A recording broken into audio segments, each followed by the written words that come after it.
அனைவருக்கும் வணக்கம். Welcome to rock food சமையல். இன்னைக்கு நம்ம சேனலில் பார்க்க போகிற ரெசிபி என்னன்னு பார்த்தீங்கன்னா, ரொம்பவே சூப்பராக நல்ல டேஸ்டான நல்ல மணக்க மணக்க சுவையான மட்டன் குழம்பு எப்படி செய்கிறதுன்னு பார்க்கலாங்க.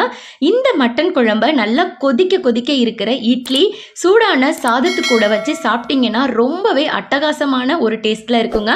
இப்போ இந்த சூப்பரான மட்டன் குழம்பு எப்படி செய்கிறதுன்னு பார்க்கலாங்க. இப்போ வாங்க நம்ம வீடியோக்குள்ளே போகலாம். இப்போ நம்ம குழம்பு வைக்கிறதுக்கு முன்னாடி மட்டனை நீங்கள் வாங்கும்போது கடைகள்லேயே பார்த்தீங்கன்னா கொழுப்பும் எலும்பும் வச்சு மட்டன் வாங்கினீங்கன்னா தான் நீங்கள் எந்த மாதிரி மட்டன் குழம்பு வச்சாலும் அது ரொம்ப ரொம்ப டேஸ்ட்டு கொடுக்குங்க. நார்மலாக வெறும் கறி மட்டும் வாங்கி நீங்கள் குழம்பு வச்சிங்கன்னா அந்தளவுக்கு ருசி இருக்காது. கறி வாங்கும்போதே கொழுப்பும் எலும்பும் வச்சு வாங்கிக்கோங்க. இப்போ குழம்பு செய்கிறதுக்கு குக்கரில் ஒரு 4லிருந்து 5 ஸ்பூன் அளவுக்கு எண்ணெய் விட்டுக்கோங்க. எண்ணெய் நல்லா காஞ்சதுக்கப்புறம் 2 பட்டை 3 கிராம்பு 1 ஏலக்காய் சேர்த்துக்கோங்க. கூடவே 1 ஸ்பூன் அளவுக்கு சோம்பு சேர்த்துக்கோங்க. சோம்பு எண்ணெயில் நல்லா பொரிஞ்சதுக்கப்புறம் தான் மற்ற இன்க்ரீடியன்ட்ஸ் எல்லாமே சேர்க்கணும். சோம்பு இந்த அளவுக்கு நல்லா பொரிஞ்சாதான் குழம்பு நல்ல வாசமாக இருக்கும். இப்போ சோம்பு எல்லாமே நல்லா பொரிஞ்சதுக்கப்புறம் 1 கொத்த அளவுக்கு கருவேப்பிலையும் 2 பச்சை மிளகாவும் கூடவே 10லிருந்து 15 சின்ன வெங்காயம் நல்ல பொடிசாக கட் பண்ணி சேர்த்துக்கோங்க. கறி குழம்ப நீங்கள் சின்ன வெங்காயத்தில் செய்யும்போது ரொம்ப ரொம்ப டேஸ்ட்டாக இருக்குங்க. சப்போஸ் வீட்டில் சின்ன வெங்காயம் இல்லைன்னா 2 பெரிய வெங்காயத்தை பொடிசாக கட் பண்ணி இது கூட சேர்த்துக்கோங்க. வெங்காயத்தோட பச்சை வாசனை போய் இந்த அளவுக்கு நல்லா வதங்கணும். அதுக்கப்புறம் தான் நம்ம இஞ்சி பூண்டு விழுது சேர்க்கணுங்க. இஞ்சி பூண்டோட அளவு பார்த்தீங்கன்னா 1.5 டேபிள் ஸ்பூன் அளவுக்கு இஞ்சி பூண்டு விழுது சேர்த்துக்கோங்க. 3/4 கிலோ அளவுக்கு நான் மட்டன் எடுத்திருக்கேன். அதுக்கு தகுந்த மாதிரி நான் அளவுகள் நான் சொல்லிட்டு இருக்கேங்க. நீங்கள் 1 கிலோவோ கூட எடுத்தீங்களா அதுக்கு தகுந்த மாதிரி அளவுகளை கூட்டி சேர்த்துக்கோங்க. இப்போ இஞ்சி பூண்டு விழுது எல்லாமே நல்லா வதங்கினதுக்கு அப்புறம் இதில் பெரிய தக்காளியாக 3 தக்காளி பழம் சேர்த்துக்கோங்க. சின்ன தக்காளியாக இருந்ததுன்னா 4 சேர்த்துக்கோங்க. இப்போ தக்காளி வதங்கும் போதே குழம்புக்கு தேவையான உப்பையும் நம்ம இந்த ஸ்டேஜில் சேர்த்துக்கலாங்க.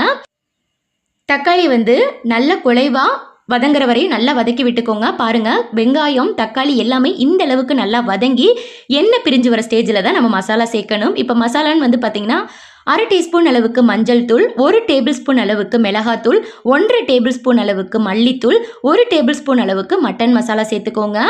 மிளகாத்தூளோட காரம் உங்களுக்கு தகுந்த மாதிரி பார்த்து சேர்த்துக்கோங்க. இப்போ அடுப்பை லோ ஃப்ளேமில் வச்சுட்டு இந்த மசாலாவோட பச்சை வாசனையெல்லாம் போகிற அளவுக்கு நல்லா வதக்கி விட்டுக்கோங்க. இப்போ மசாலா எல்லாமே நல்ல பச்சை வாசனை போய் வதங்கினதுக்கு அப்புறம் நம்ம க்ளீன் பண்ணி வச்சுருந்த மட்டனை நம்ம இது கூட சேர்த்துக்கலாங்க. இப்போ மசாலா எல்லாமே பச்சை வாசனை போய் எண்ணெய் பிரிஞ்சு வர ஆரம்பிச்சிருச்சு. இந்த ஸ்டேஜில் நம்ம மட்டன் சேர்த்துக்கலாங்க. மட்டன் சேர்த்துட்டு அடுப்பை லோ ஃப்ளேமில் வச்சுட்டு ஒரு 2லிருந்து 3 நிமிஷம் நல்லா இந்த மசாலாவோடு சேர்த்து மட்டனையும் நல்லா வதக்கி விட்டுக்கோங்க.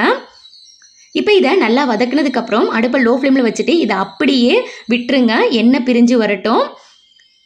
இப்போ மட்டன் அடுப்பில் இருக்கிற சமயத்தில் நம்ம இந்த குழம்புக்கு தேவையான மசாலாவை ரெடி பண்ணிக்கலாம்.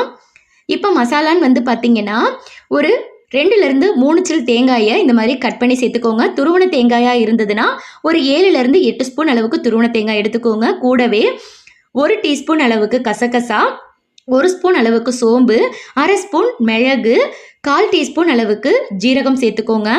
இப்போ இது எல்லாத்தையுமே சேர்த்துட்டு தண்ணி விட்டு நல்லா நைஸாக இந்த மாதிரி அரைச்சி எடுத்துக்கோங்க.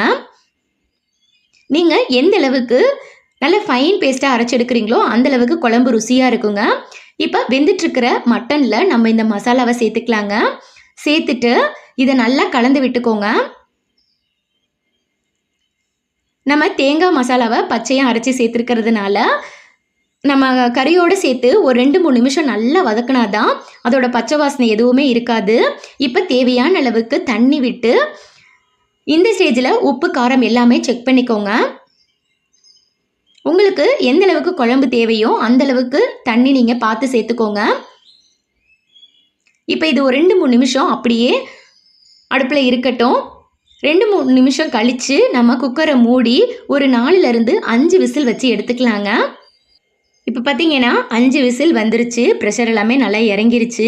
குழம்பு பார்த்தீங்கன்னா எண்ணெயெல்லாம் நல்லா பிரிஞ்சு நல்லா சூப்பராக வாசம் வர ஆரம்பிச்சிருச்சு. இந்த ஸ்டேஜில் நம்ம பொடிசாக கட் பண்ண கொத்தமல்லி இலை சேர்த்துக்கலாங்க. கண்டிப்பாக நீங்களும் இந்த மாதிரி ஈஸியான நல்ல சுவையான மட்டன் குழம்பை செஞ்சு பாருங்க. இது நல்ல சூடான இட்லி, தோசை, சாதம், சப்பாத்தி கூட வச்சு சாப்பிட்டீங்கன்னா ரொம்பவே பிரமாதமாக இருக்கும். கண்டிப்பாக நீங்களும் இந்த மாதிரி மட்டன் குழம்பு செஞ்சு பார்த்துட்டு உங்களோட ஃபீட்பேக்ஸை எனக்கு கீழே கமெண்ட் செக்ஷனில் சொல்லுங்கள். என்னோட இந்த பதிவு உங்களுக்கு பிடிச்சிருக்குன்னு நினைக்கிறேன். அப்படி பிடிச்சிருந்தா நம்ம சேனலை மறக்காமல் சப்ஸ்கிரைப் பண்ணிக்கோங்க. பக்கத்தில் இருக்கிற பெல் சிம்பிளை மறக்காமல் கிளிக் பண்ணிட்டீங்கன்னா நான் அடுத்தடுத்து போடுற புத்தம் புது வீடியோக்கள் உங்களுக்கு உடனுக்குடன் நோட்டிஃபிகேஷனாக வந்து சேரும். என்னோட இந்த பதிவை பார்த்ததுக்கு நன்றி.